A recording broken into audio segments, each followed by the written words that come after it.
अस्सलाम वालेकुम हुज़ैमा भाई, आपको मेरी आवाज़ आ रही है? जी, कैसे हैं? हेलो। अस्सलाम वालेकुम सर, जी सर आ रही है। Very good, very good. यार अभी कोई स्टूडेंट्स का आना उम्मीद है तो थोड़ा-सा 1-2 मिनट रुक जाते हैं, क्योंकि मैं स्टार्ट करूँगा ना उसमें आज मुझे टॉपिक एक्सप्लेन करना है और सारी चीज़ें करनी है, तो थोड़ा-सा वेट कर लेते हैं ताकि 2 लोग आ जाएँ तो वरना मेरा जो इंट्रोडक्शन है ना वो फिर मुझे दोबारा देना पड़ेगा। समझे आप? तो इस जी, वजह जी से सर अगर आप कोई थोड़ा-सा बात क्लियर कर लेना तो बहुत अच्छा हो जाएगा। ठीक है? नहीं, ओके, ओके, ओके। ठीक है। मैं भी यही हूँ, आप भी यही हैं, बस थोड़ा-सा वेट कर लेते हैं। ठीक है?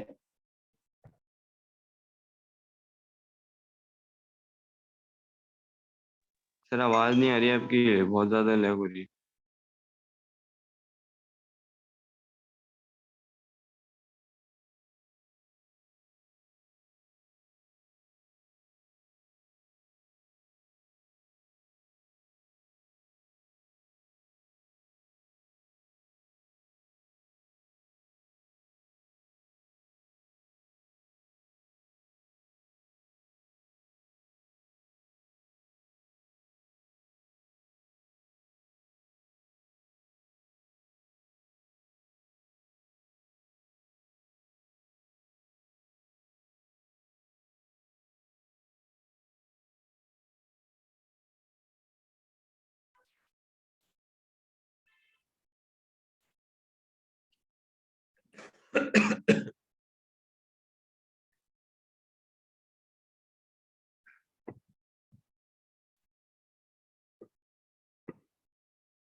जी, आवाज़ आ रही है अमीर भाई, अमीर हमज़ा भाई आपको आवाज़ आ रही है? Yes sir. खुज़ैमा भाई अब आपको आवाज़ आ रही है, कोई मसला तो नहीं है? नो सर खुज़ैमा आ रही भाई है, अब सर आ रही ठीक है, ज़रा 1 मिनट दीजिएगा, 1-2 मिनट दीजिएगा, 1-2 मिनट में क्लास स्टार्ट करते हैं। Okay sir.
चलिए स्टार्ट करते हैं। पहले तो ये बताएं आप लोगों की तबीयत कैसी है? How are you feeling in Ramzan? How is everything going on? जी, जो बात कर सकते हैं वो बात कर लें, कोई इशू नहीं है। और यस, यस मिस्टर खुज़ैमा हया, यस मिस्टर अमीर आज़ा, how is everything going on? Yes, कैसा चल रहा है सब? Yes friends. सर अल्हम्दुलिल्लाह ठीक चल रहा है सब। अच्छा, चलें अच्छी बात है, वेरी गुड। चलें मेरे बस अज़ान बस रूटीन खराब हो रही है। चलें अच्छी बात है। ज़रा 1 मिनट दीजिएगा, मेरे यहाँ से अज़ान हो जाए क्योंकि मैं अज़ान के दौरान जो है ना वो बोलूँगा तो अज़ान की भी आवाज़ आता है और वैसे भी है कि अज़ान जब हो रही हो तो खामोश हो जाना चाहिए। ज़रा 1 मिनट दीजिएगा, अज़ान हो जाती है फिर मैं कंटिन्यू करता हूँ। ठीक है?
Thanks for waiting. अब हम स्टार्ट कर रहे हैं आज हमारा एक नया topic.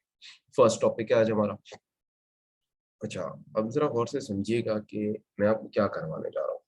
This is very important, you need to understand this के हमने क्या पढ़ना है, ठीक है ना। हम ये पढ़ने वाले हैं कि हम्म, हमारे मेरे मेरे जो कोर्स है उसमें जो मुझे कोर्स हम लोगों ने आपस में जो डिसाइड किया है उसमें मटेरियल की रिकॉर्डिंग, मतलब मटेरियल की रिकॉर्डिंग कैसे होती है, उसकी सारी एंट्रीज वगैरह कैसे होती है, ये मैंने करवानी है। और मटेरियल मैनेजमेंट सर तहा के पास है, फिर लेबर भी सर तहा के पास है, ठीक है। मेरा जो मेहनत वाला काम शुरू होता है ना वो ओवरहेड से शुरू होता है, क्योंकि मेरे लिए मटेरियल की रिकॉर्डिंग आपको करवाना ये बिल्कुल ही मतलब एक सेपरेट टॉपिक है। और अगर मैं ये अभी आपको ना भी कराऊं, मैं आपको एंड में करा दूं, बीच में करा दूं, it doesn't make any difference, क्योंकि इसका ताल्लुक जो है ना वो किसी भी आपके टॉपिक से नहीं है, आने वाले टॉपिक से नहीं है। ठीक है, तो ये एक सोलो टॉपिक है, मटेरियल की रिकॉर्डिंग कैसे होती है और उसके अंदर लोअर ऑफ कॉस्ट और एनआरवी के फॉर्मूले वगैरह क्या होते हैं, और किस वक्त आप मटेरियल को कॉस्ट पे रिकॉर्ड करते हैं, किस वक्त आप उसको उसकी नेट रियलाइजेबल वैल्यू पे रिकॉर्ड करते हैं। ये जो कॉस्ट ये एलिमेंट है, ये आप इसको, मैं अगर आपको बीच में भी एज अ स्मॉल टॉपिक कभी हमें फ्री होंगे तो हम हमारे कंटिन्यूस टॉपिक से, तो हम इसको कभी भी पढ़ सकते हैं। ये एक सोलो टॉपिक है जिसका ताल्लुक किसी और टॉपिक से, रिलेटेड टॉपिक से नहीं है, ठीक हो गया। अच्छा, हमारा कौन सा ऐसा टॉपिक है जो अभी मेरे लिए करवाना जरूरी है? वो है हमारा ओवरहेड्स।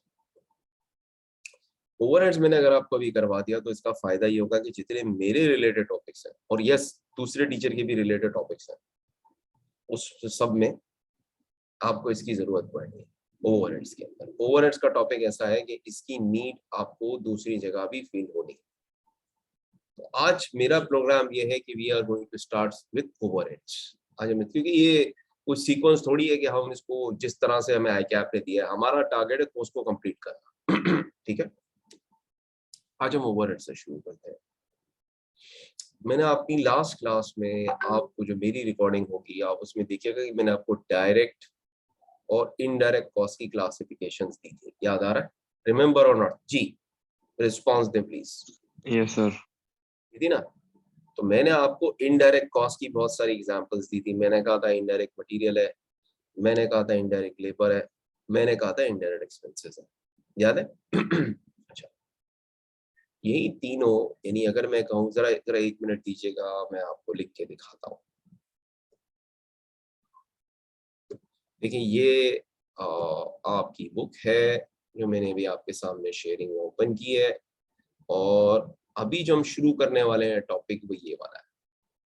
इसका फायदा क्या है अगर मैं अभी आपको ये करवाता हूँ? तो इसका फायदा ये है कि जब मैं आपको ये करवाऊंगा, इसके बाद डायरेक्टली मैं कॉस्ट फ्लो पे, जॉब ऑर्डर कॉस्टिंग में, मतलब मेरे लिए आसान क्या हो जाएगा, मेरे लिए ये आसान हो जाएगा कि ये करवाया तो इसके बाद मेरे जितने टॉपिक हैं उनका मेरे पास फ्लो बन जाए, स्ट्रेट अवे हम सीधे सीधे सीधे सीधे सीधे हम उनको हमारे सीक्वेंस में करना शुरू कर देंगे।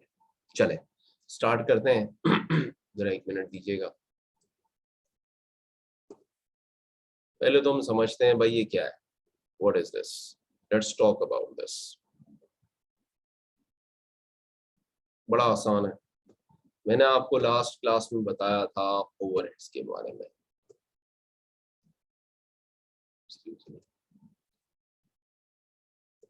देखें हम किसकी बात कर रहे हैं, एक्सक्यूज मी, जरा एक मिनट दीजिएगा प्लीज।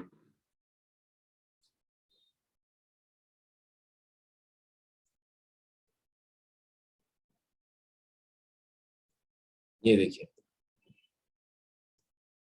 बहुत इंटरेस्टिंग टॉपिक है, लेकिन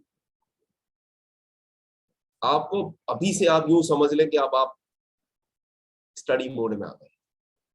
और मैं इसकी इंपॉर्टेंस इसलिए बता दूं कि अगर आपको यहाँ इसको इस टॉपिक को प्लीज सीरियसली लीजिएगा, ठीक है। कॉन्सेप्ट बहुत आसान है, पहले तो मैं इसकी बेसिक बिल्डअप कर दूं और इसको पिछले टॉपिक से पहले हम कनेक्ट करते हैं, ठीक है। हम इसकी बात कर रहे हैं, इसको हम कहते हैं, इसको प्रोडक्शन ओवरहेड भी कहते हैं, ठीक है।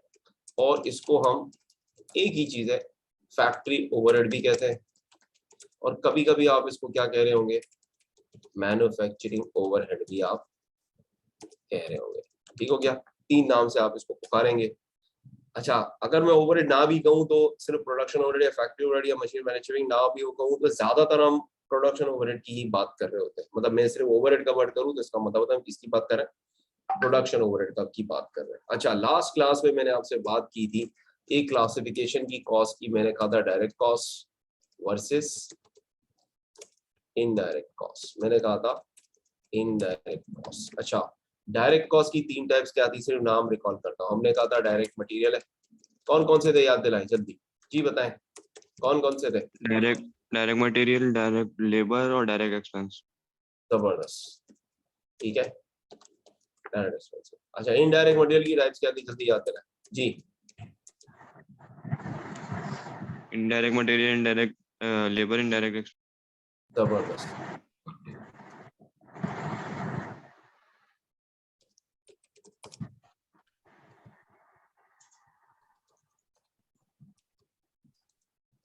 ये कहा था ना मैंने।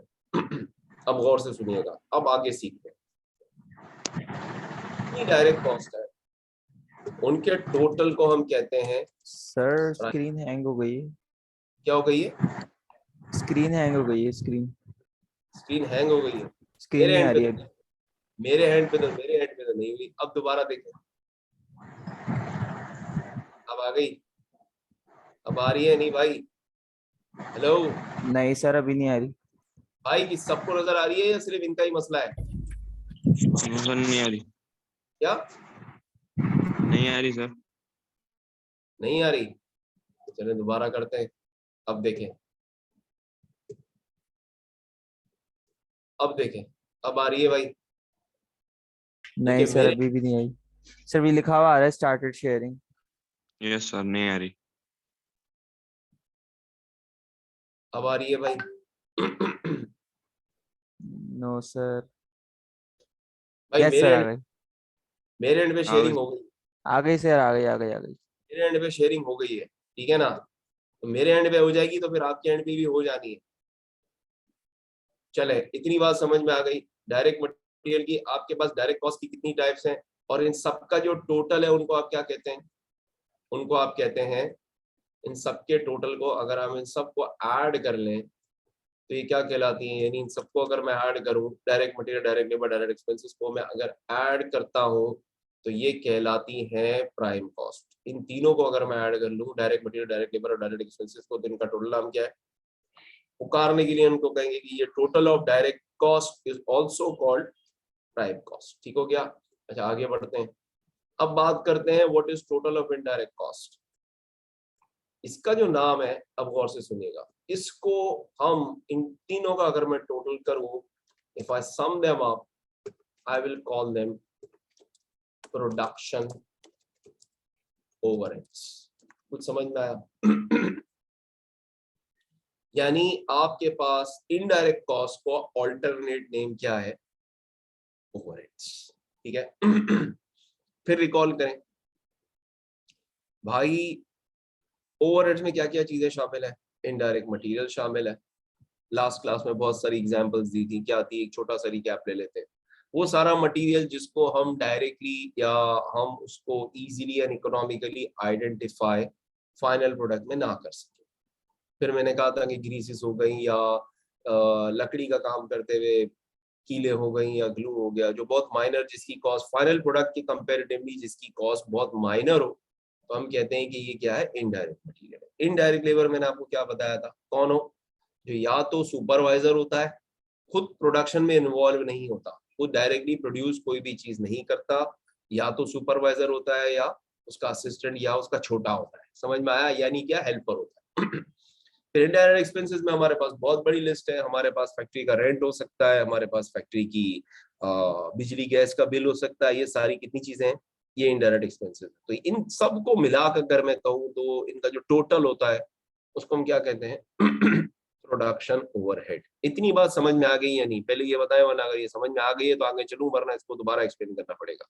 जी फ्रेंड्स, यस, यस और नो रिस्पॉन्स दे दो। मेरे पास कोई खामोशी नहीं है, मेरी मेरी क्लास हमेशा 2 वे होगी, you have to speak with me. जल्दी बताएं, समझ में आया नहीं आया जी। यस, एक और बार बता। खुजैमा भाई, मुझे लग रहा है कि आपके पास नेट में इशू है, क्योंकि मुझे हर एक की आवाज सुनाई देती है लेकिन मुझे आपकी आवाज कट के आती है, पता नहीं क्यों। जी अमीर भाई, आपको मेरी आवाज आ रही है? हेलो सर अमीर यस भाई। सर। अच्छा, मेरे पास एक यू नाम का बंदा है, ये कौन है? Who is you? प्लीज नाम चेंज कर दे अपना, मुझे पता चल जाए कि आप कौन है। सिर्फ यू लिखा हुआ है, सर अपना नाम बता दे प्लीज, क्योंकि ऐसे में किसी को एडमिट नहीं कर सकता। जल्दी बताएं, who are you? Yes Umair, तो प्लीज अपना नाम चेंज करके अपने पास जो आपने लिखा हुआ है ना इस पे, उसमें जूम में नाम चेंज कर दे। देखें ओवरहेड्स का क्या है, ओवरहेड्स जो है ना, आपकी आपकी यूं समझे इनडायरेक्ट कॉस्ट का जो टोटल है वो क्या है, वो ओवरहेड्स है। ठीक हो गया भाई? मेरी इसमें लैग हो रही है, अगर मेरी इसमें लैग हो रही है तो जरा 1 मिनट दीजिएगा। मैं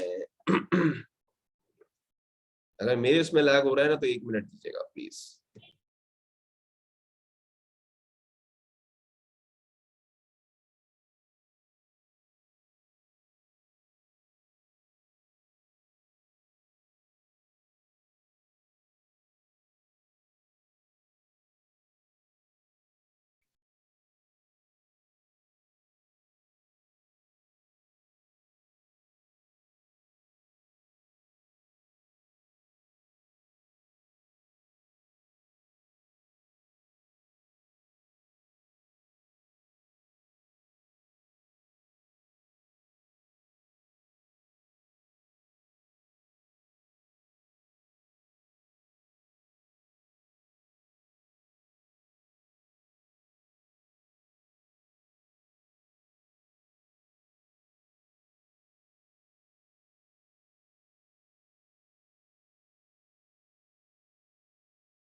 जी बताएं, अब आप ये बताएं, आप लैगिंग हो रही है या नहीं?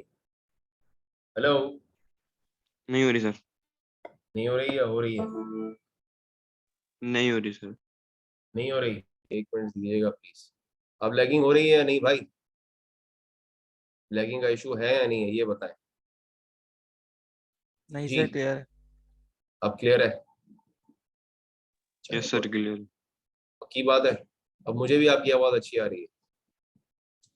जी चलें आप समझते हैं। मैंने आपसे ये कहा कि ओवरहेड्स आपके क्या होते हैं, आपकी इनडायरेक्ट कॉस्ट का जो टोटल होता है वो क्या है, ओवरहेड्स है। उसमें हमारे पास क्या है, इनडायरेक्ट मटेरियल है, इनडायरेक्ट लेबर है, इनडायरेक्ट एक्सपेंसेस है। इनडायरेक्ट मटेरियल में हम कौन सी चीजें लेते हैं, जो आपकी मेन प्रोडक्ट ना हो, ना आपका कंपोनेंट हो, कोई सस्ता मटेरियल हो, बहुत ही चीप, और उसको आइडेंटिफाई करने की कॉस्ट ज्यादा हो, और कॉस्ट को आइडेंटिफाई हर प्रोडक्ट को कर सकते हैं, हर आपके हर मटेरियल को आप कर सकते हैं। तो अब इनडायरेक्ट मटेरियल आपका क्या है, जैसे कपड़े में बटन है, सस्ती चीज जो इनपुट लगी हुई है और जिसको आपको गिनने के लिए बड़ा टाइम चाहिए, और वो बहुत सस्ता हो आपकी फाइनल प्रोडक्ट के कंपेरेटिवली। मैंने कुर्ता पहना हुआ, इसमें जो बटन लगे हैं वो काफी चीप है। अगर बटन एक्सपेंसिव हो जाएंगे तो वो कंपोनेंट बन जाएंगे, और फिर आपको उनको क्या करना पड़ेगा, डायरेक्ट मटेरियल में क्लासिफाई करना पड़ेगा। तो एक तो ओवरहेड्स को समझने के लिए आपको डायरेक्ट इनडायरेक्ट की क्लासिफिकेशन को समझना बहुत जरूरी है। तो मैं दोबारा इसको थोड़ा सा, मुझे लग रहा है इंटरनेट के आपका लैग था, तो मैं रिपीट कर देता हूँ। मैंने आपसे कहा कि ये देखिए, मैंने जो आपको स्क्रीन शेयर की थी, इनडायरेक्ट मटेरियल में हमारे पास कौन सी चीजें आती हैं, वो चीजें आती हैं जो आपकी मेन मटेरियल ना हो, कंपोनेंट ना हो, पैकिंग मटेरियल ना हो, और क्या हो, बहुत चीप हो। यानी आप यूं समझ ले, आपकी कीलें लगी हुई हैं, या आपका लकड़ी में ग्लू लगा हुआ है, आपके कपड़ों में आपके बटन्स लगे हुए हैं जो काफी चीप हो, ठीक है, या थ्रेड लगी हुई है, स्यूविंग थ्रेड लगी हुई है, सिलाई की थ्रेड, सिलाई की थ्रेड। वो स्यूविंग थ्रेड जो होती है, जो जो आपके टेलर यूज करते हैं सीने के लिए, जिससे वो सारे कपड़ों को सीते हैं, वो आपकी क्या होती है, indirect labour. Indirect material, indirect labour की एग्जांपल क्या है, हमने कहा था भाई, जो आपकी फैक्ट्री का सुपरवाइजर हो, या कौन हो, आपका असिस्टेंट हो, ये क्या है, ये दोनों क्या होते हैं, इनडायरेक्ट। इनडायरेक्ट एक्सपेंसेस की हमने काफी एग्जांपल्स ली थी। हमने कहा था फैक्ट्री का रेंट, फैक्ट्री रेंट भी इनडायरेक्ट लेबर है। इसी तरह सॉरी इनडायरेक्ट एक्सपेंस है आपकी फैक्ट्री का पावर का बिल, बिजली का बिल, ये भी इनडायरेक्ट एक्सपेंसेस है। इसके अलावा हमने कहा था भाई कि आपकी और इसके अलावा क्या हो सकते हैं, फैक्ट्री रेंट और पावर, ये इसकी मेन एग्जांपल है। आपकी फैक्ट्री का गैस का बिल यानी आपकी फैक्ट्री अगर गैस पे चलती है, आप डबल रोटी की फैक्ट्री बना रहे हो और गैस पे चलती है, आपको गैस चाहिए उसको बनाने के लिए, आप बिजली पे डबल रोटी प्रोड्यूस नहीं कर सकते, बड़ी एक्सपेंसिव पड़ती है, तो आपको उसको चलाने के लिए, ओवन को चलाने के लिए गैस चाहिए ऑफ कोर्स। तो वो जो फैक्ट्री का गैस का बिल है वो भी क्या है भाई, आपकी फैक्ट्री का गैस का बिल, ये क्या है, ये भी किसमें क्लासिफाई होगा, इनडायरेक्ट एक्सपेंसेस। समझ में आया?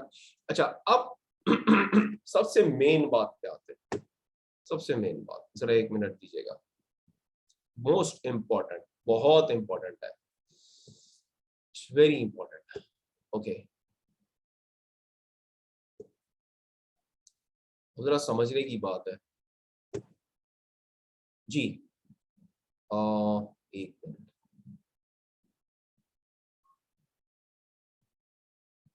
ओके, अब देखिए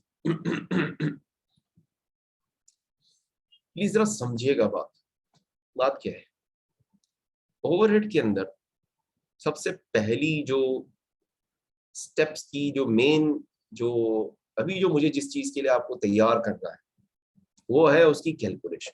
मतलब आपको ये पता चल जाए कि आपकी जो टोटल ऑफ इनडायरेक्ट कॉस्ट है, ओवरहेड्स है, वो पर यूनिट या पर आवर कितना है। समझ में आया? मुझे क्या करवाना है आपको, पहले मुझे पता है मुझे क्या किस पॉइंट पे लेके जाना है।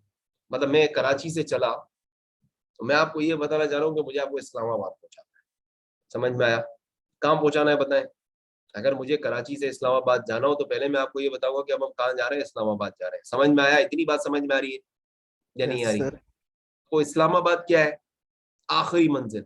आखिरी मंजिल क्या है आपकी, आखिरी मंजिल आपकी ये है कि आपको ये पता हो कि भाई ओवरहेड की पर यूनिट कॉस्ट क्या है। देखिए जरा पहले पहले लॉजिक, पहले आप पूरी ब्रॉडर पिक्चर देखते हैं देखिए नीड क्या है, अब मैं लिखूंगा तो आपको बात समझ में आ जाएगी। Let's watch this, read this, को कॉन्सेप्चुअली समझते। नीड क्या है, आपको एक प्रोडक्ट की प्राइस निकालनी है। क्या निकालनी है बताएं? आपको एक प्रोडक्ट की कीमत निकालनी है, या चले और आसान करते हैं, आपको एक प्रोडक्ट की फुल कॉस्ट निकालनी है या टोटल कॉस्ट निकालनी है। ठीक है, टोटल कॉस्ट निकालने के लिए किसी भी प्रोडक्ट की, आपके लिए आपकी जिंदगी बड़ी आसान है। मिसाल के तौर पर आपको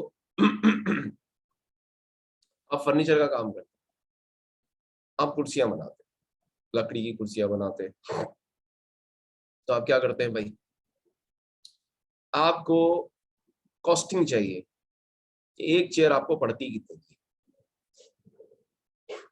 बड़ा आसान है मटेरियल को निकालना, बड़ा आसान है। आप क्या करेंगे भाई, आप हिसाब करेंगे एक कुर्सी में जितने फिट या जितने इंच लकड़ी लगती है, आप उसका हिसाब करेंगे। आप यहाँ लिख लेंगे भाई, आपने कहा भाई इसमें मिसाल के तौर पर एक लकड़ी, एक कुर्सी में इन वन चेयर, आपने कहा एक चेयर में कितनी लगती है भाई, आपने मिसाल का 0.5 क्यूबिक फिट, ये चले और आसान कर दे, क्यूबिक फिट। अब ये मैं फेक सारी फिगर्स ला रहा हूँ, आपने कहा लकड़ी लगती है, और एक लकड़ी जो आप उसके लिए इस्तेमाल कर रहे हैं वो एक क्यूबिक फिट मिसाल के तौर पर चले 1000 रुपए का है, तो आप कहेंगे कि भाई एक चेयर में कितने की लकड़ी लग गई, बताएं कितने की लकड़ी लग गई, बताएं कितने रुपए की लकड़ी लग गई भाई? 500। 500 की लकड़ी लग गई। अच्छा, अब आ गया है भाई, टू मेक वन चेयर की लेबर कितने की है आपका, आपको डायरेक्ट वर्कर कहता है कि मैं एक चेयर बनाने के लिए, एक चेयर को बनाने के लिए मैं उसको तोड़, मैं उसकी लकड़ी काटूंगा, जोड़ूंगा, सब कुछ करूंगा। आपका वर्कर आपको कहता है कि मैं इसके मिसाल के तौर पर 250 रुपए आपसे ले लूंगा। समझ में आया? तो अब बताएं लेबर की चार्जेस कितने हुए वर्कर के, कितने हुए, जल्दी बताएं कितने हो गए भाई? 250 हो गए ना, एक 250 ही है ना? 500 250 हो गए, ठीक होगा। एक चेयर बनाने के 50 रुपीज। अगर आपसे 250 ले रहा है तो आपके लेबर कॉस्ट कितनी हो गई भाई? ये हो गई आपकी क्या, ये है आपकी डायरेक्ट लेबर कॉस्ट, ठीक है। अब यहाँ आ जाए, इतनी बात समझ में आ गई। अच्छा अब आगे चलते हैं। अब कहाँ फंसेंगे, अब मसला कहाँ है? मुझे कोई कहता है कि ये बताओ भाई साहब, आपकी प्रोडक्शन ओवरहेड का पर यूनिट कॉस्ट यानी ओवरहेड पर यूनिट क्या है? यहां फंस गया। इसका जवाब नहीं है मेरे पास। क्यों? क्यों नहीं है? इसलिए नहीं है मेरे भाई कि मेरी फैक्ट्री किराए पे है, तो एक चेयर में फैक्ट्री का कितना किराया लगा हुआ है? एक फैक्ट्री से, एक फैक्ट्री पे मैं किराया, फैक्ट्री का पूरा पूरा कुल किराया दे रहा हूँ, फैक्ट्री का बिजली का बिल दे रहा हूँ, भर रहा हूँ, तो वो तमाम मेरे ओवरहेड के खर्चों में से एक कुर्सी बनाने में मैं कितना खर्चा शामिल करूं, इंक्लूड करूं, या अपनी कॉस्टिंग में ऐड करूं, उसको इंक्लूड करूं, ये भी मेरे पास होना चाहिए या नहीं होना चाहिए? यस या no? Yes please. Yes sir. होना चाहिए ना? जी जी। बाकी रिस्पॉन्स दे भाई, सैयद जोहेर, मिस्टर सैयद जोहेर, मिस्टर जोहेर अहमद। ये मेरे पास दो जोहेर हैं, ये वाकई दो जोहेर हैं, ये एक ही हैं? पहले तो मुझे जरा क्लियर कर दें, क्योंकि ऐसा तो नहीं है दो लोग एक ही आईडी से दो लोग एक ही आदमी दो आईडी से कनेक्टेड हो। Yes please. मेरे पास एक सैयद जोहर है और एक जोहर अहमद है, तो क्या दोनों एक ही आदमी दो आईडी से कनेक्टेड है? एक ही है सर। ये क्या आप ये दो आईडी से क्यों आपने लॉग इन किया हुआ है भाई? कोई इशू है क्या सुनने में? प्लीज जरा व्हाट्सएप पे मुझे या उस पे चैट पे डायरेक्टली मैसेज कर दें कि आपने दो आईडीज क्यों यूज की है। अच्छा अच्छा, फिर ठीक है, चले, कोई इशू नहीं है, आप सुन लें। दो आईडीज पे कोई बात नहीं, कम्युनिकेट करने, नो इश्यूज। अब देखें, मसला ये है कि आपको ओवरहेड की कॉस्ट पर यूनिट या पर आवर चाहिए, लेकिन वो नहीं है। कैसे पता चलेगा कि एक एक कुर्सी बनाने में या एक चेयर बनाने में, क्योंकि मुझे तो इसकी टोटल प्रोडक्शन कॉस्ट चाहिए, मेरे पास इसकी मटेरियल कॉस्ट भी है, मेरे पास इसकी लेबर कॉस्ट भी, लेकिन मुझे एक कुर्सी में से कितनी, एक कुर्सी में कितनी, एक कुर्सी की कॉस्टिंग में कितनी, कितना रेंट, कितनी बिजली, कितना इनडायरेक्ट मटेरियल, कितना इनडायरेक्ट लेबर, ये सब भी तो शामिल करना पड़ेगा ना। करना पड़ेगा या नहीं भाई? पे किया है तो शामिल तो करना पड़ेगा ना, क्योंकि एक कुर्सी बगैर ग्लू के, बगैर बगैर कीलो के बन सकती है, बगैर सुपरवाइजर के, बगैर छोटे के, बगैर बन सकती है या नहीं? पहले ये बताएं। बिजली का जी बिजली के, गैस के, किराए के बगैर बन सकती है? हाँ, नहीं सर।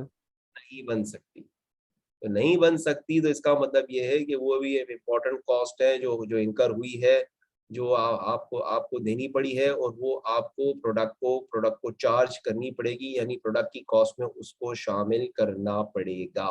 क्लियर? यस या यस नो? सर। ओके हो गया, चले, गुड।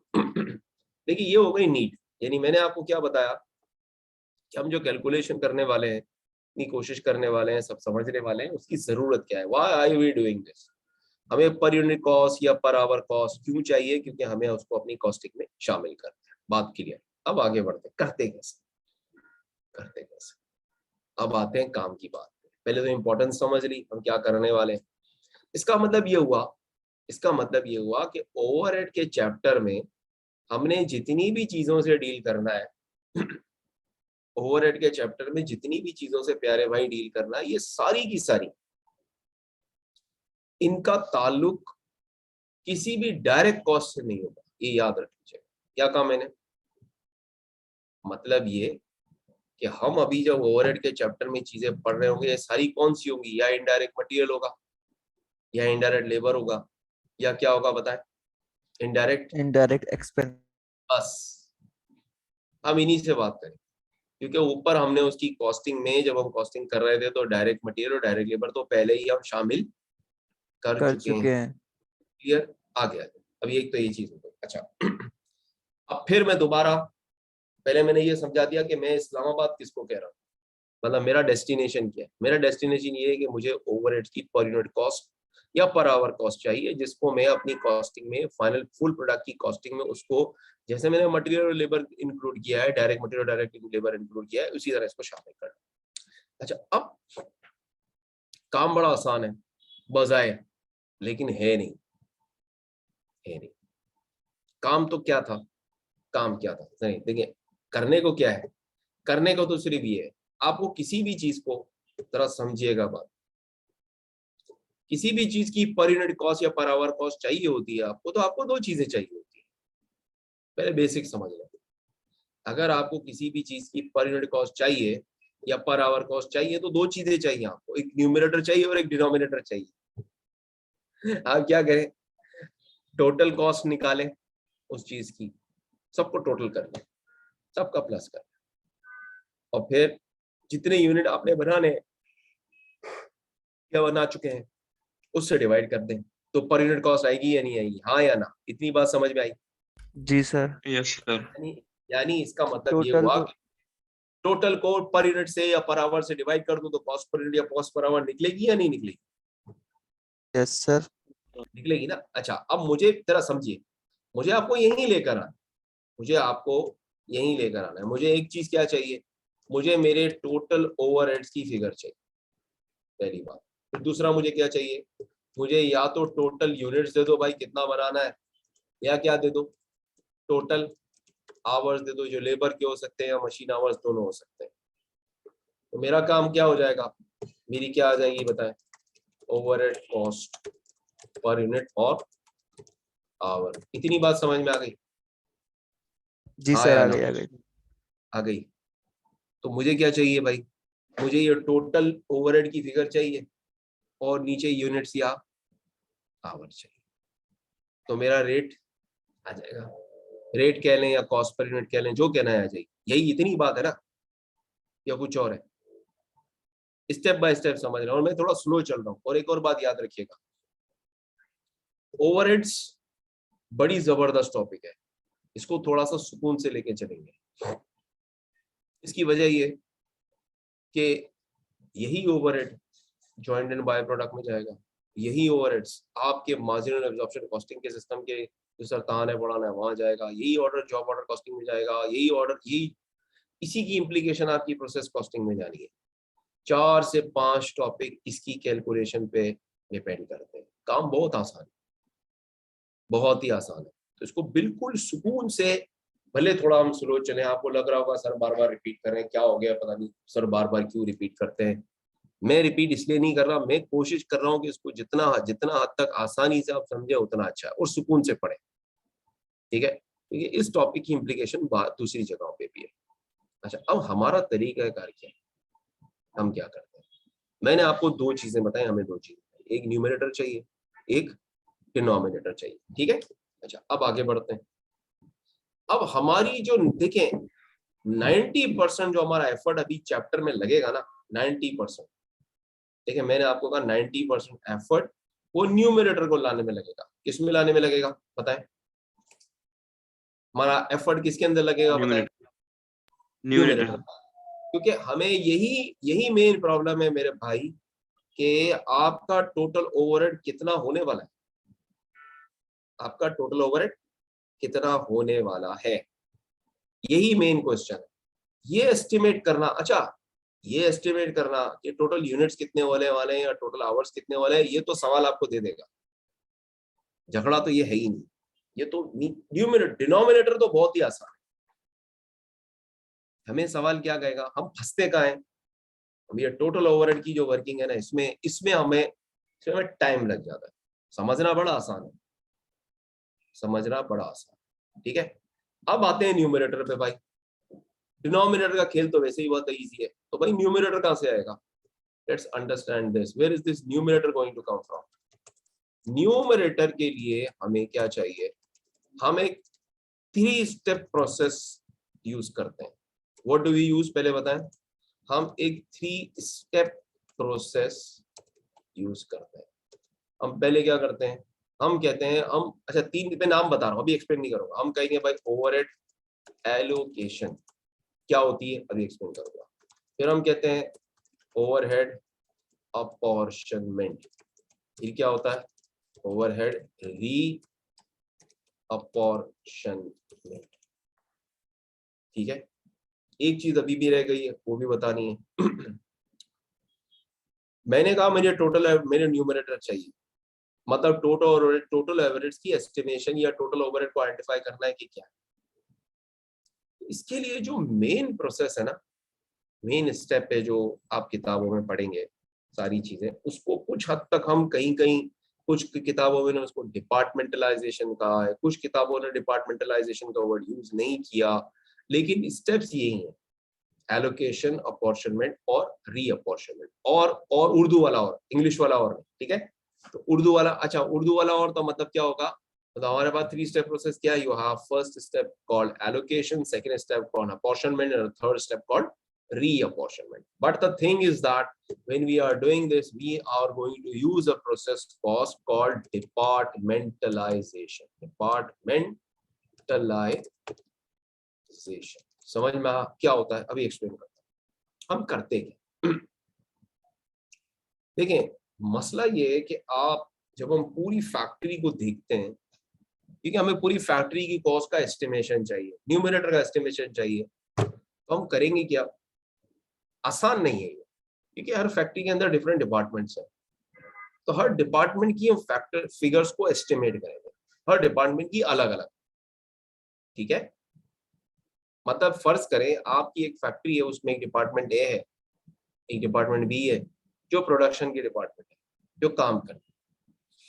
फिर आपके 2 डिपार्टमेंट है जो सर्विस डिपार्टमेंट है। अच्छा, ये भी समझना जरूरी है, एक फैक्ट्री जो चलती है ना, उसके अंदर सिर्फ प्रोडक्शन डिपार्टमेंट नहीं होता है, उसके सपोर्टिंग डिपार्टमेंट्स भी होते हैं। मतलब जैसे आपकी फैक्ट्री है, फर्ज करें अल्लाह हमें नवाजे हमारी भी फैक्ट्री हो, तो फैक्ट्री के अंदर क्या होगा? कुछ डिपार्टमेंट्स ऐसे होंगे जो डायरेक्टली, जिनमें बड़ी बड़ी मशीनें होंगी और रॉ मटेरियल को फाइनल प्रोडक्ट में, वर्क इन प्रोग्रेस में कन्वर्ट किया जा रहा हो। मतलब उन डिपार्टमेंट्स में वाकई प्रोडक्शन होती है, रॉ मटेरियल आता है, उसको क्या किया जाता है? कन्वर्ट किया जाता है, या अधूरी प्रोडक्ट में या अधूरे को फाइनल प्रोडक्ट में आप कन्वर्ट करते हैं। समझ में आया? ये क्या है? ये जिस डिपार्टमेंट में, फैक्ट्री में ये काम होगा, हम उसको क्या कहेंगे कि ये प्रोडक्शन का डिपार्टमेंट है। ठीक है, जैसे मिसाल देता हूँ, आप कोई गारमेंट फैक्ट्री ले लें या आप टेलर शॉप ले लें। एक टेलर शॉप के अंदर क्या डिपार्टमेंट होते हैं? बताया, बड़ा आसान होता है। आप टेलर की दुकान पे आपने गए होगे तो आपने क्या देखा होगा? टेलर की दुकान में 2 चीजें होती है। एक, उसके पास एक टेबल होती है जिसपे वो कपड़े को काट रहा होता है, आपकी साइजें ले रहा होता है, और कभी कभी उसी टेबल पे इस्त्री भी कर रहा होता है। ज्यादातर क्या कर रहा होता है उस टेबल पे? वो उसकी कटिंग टेबल होती है। देखिए नहीं कटिंग टेबल, बताएं कभी किसी यस टेलर के सर। पास जाना हुआ है? यस उसके सर। पास जी जी। उसके गले में एक पट्टी होती है। आज तो कल रमजान है, तो आपका थोड़े ही अर्से पहले या तो जाना हो चुका होगा, कपड़ों का ऑर्डर दे दिया होगा, तो क्या होगा उसके? आपने क्या देखा होगा? उसके हाथ में एक बड़ी सी कपड़े की कैंची होगी, टेलर्स क्लॉथ, और उसके गले में उसकी पट्टी लटक रही होगी नापने वाली। देखी थी ऐसा? अभी टेलर का ऐसा नजारा देख के आए या नहीं आए? पहले ये बताएं जी। नहीं सर, अभी तो नहीं गए। अभी नहीं गए तो चलो, नहीं गए तो जाने वाले होंगे। बहरहाल अल्लाह ताला ये खैर से ये भी दिन भी दिखाए। तो मुझे ये कहना है कि टेलर शॉप की अगर एक उसको फैक्ट्री अस्यूम करें तो उसके प्रोडक्शन डिपार्टमेंट्स कौन से हैं? एक उसका कटिंग डिपार्टमेंट है, फिर एक उसने कहीं ऊपर या नीचे या साइड में 1-2 बंदे बिठाए होंगे जो मशीन लेके बैठे होंगे, और वो जो कपड़ों के टुकड़े काट काट के देता होगा, उसको क्या करते होंगे आपस में, बताएं? उसको सीते सी होंगे। ऐसा ही है या नहीं?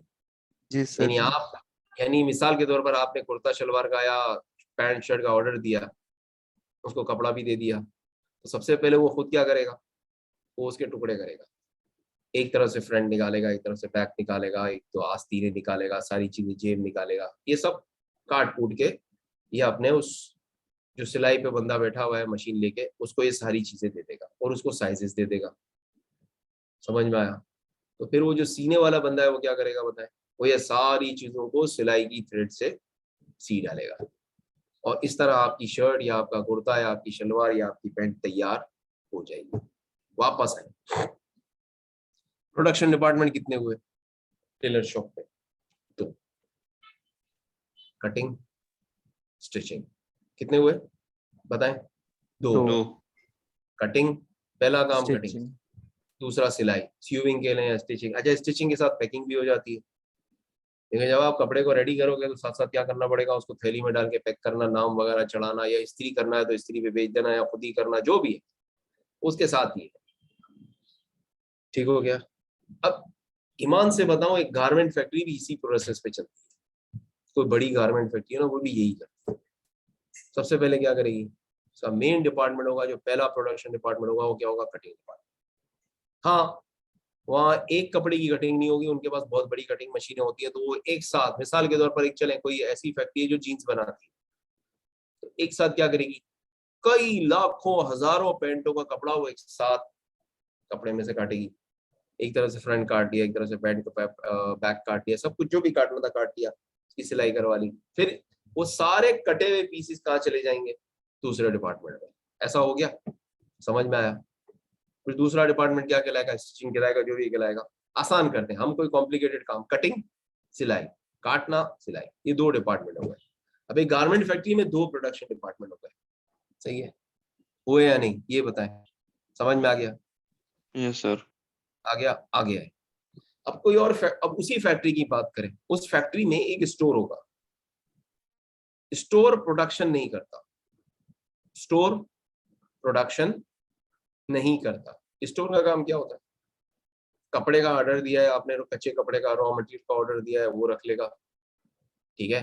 ग्रीस आ रही है, आपका धागा आ रहा है, ये सारी चीजों की भी जरूरत है, सुइयां आ रही हैं सीने के लिए, कैंची आ रही है, कार्टन आ रहे हैं पैक करने के लिए, ये सारी चीजें कहाँ रहेंगी बताएं, पैकिंग मटेरियल सारा कहाँ रहेगा, बोरे आ रहे हैं, थैलियां आ रही हैं पैक करने के लिए, डिफरेंट तरह की, टेप वाली थैली, ये वाली थैली, ये सारी कहाँ रहेंगी बताएं।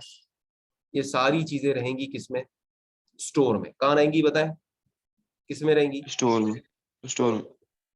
क्या स्टोर में प्रोडक्शन हो रही है, नो क्या सर। स्टोर में प्रोडक्शन होती है, नो। कोई स्टोर में प्रोडक्शन नहीं नो। हो रही है।